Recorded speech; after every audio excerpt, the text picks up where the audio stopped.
गरुड़ पुराण के अनुसार मांस खाना पुण्य है या पाप, क्या कहता है हिंदू धर्म।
लेकिन मित्रों, ये आपका भ्रम है। वेद और पुराण हिंदू धर्म के मुख्य ग्रंथ हैं, जिसमें वेदों का सार उपनिषद है और उपनिषदों का सार श्रीमद्भागवत गीता है।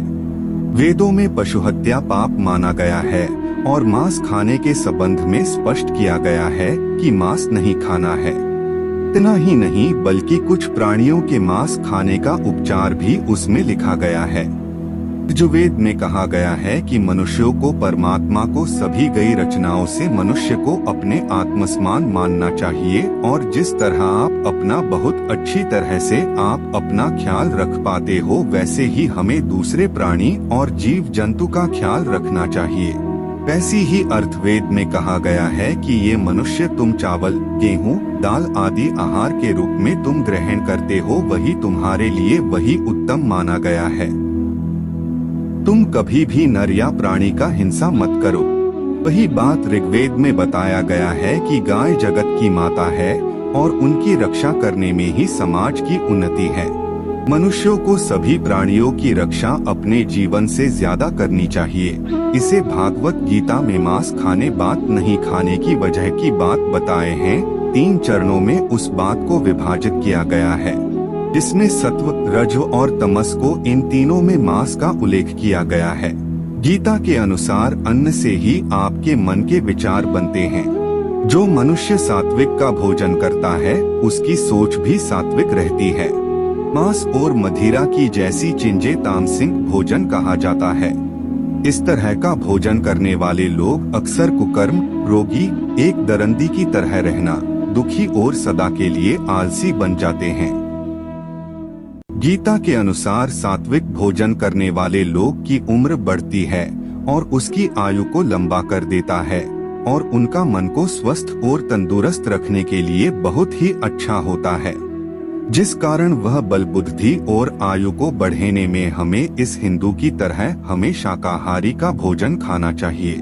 ठीक वैसे ही गरुड़ पुराण में बताया है कि जिसमें हमें श्री कृष्ण की एक कथा का वर्णन मिलता है।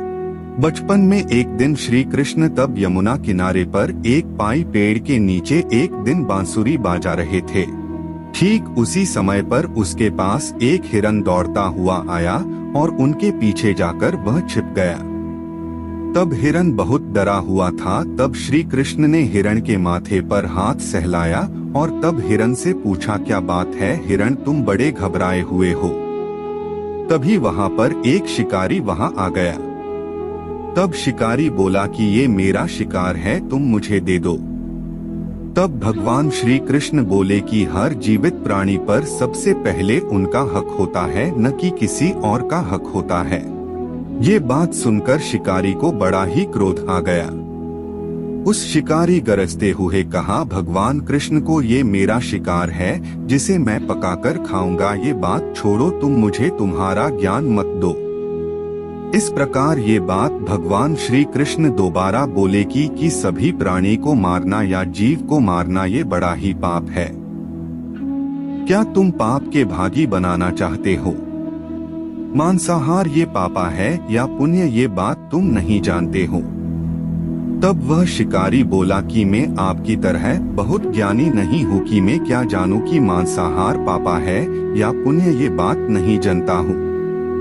मैं बस इतना जानता हूँ कि मैं यदि ये शिकार नहीं कर पाया तो मुझे ये खाना नहीं मिल पाएगा। मैं इस हिरण को इस जीव से मुक्त कर मैं तो पुण्य ही तो कमा रहा हूँ। फिर आप क्यों मुझे इस पुण्य को कमाने से मुझे तुम रोक रहे? जहाँ तक मैंने सुना है कि जीवा हत्या तो शास्त्रों में उसका उल्लेख किया गया है।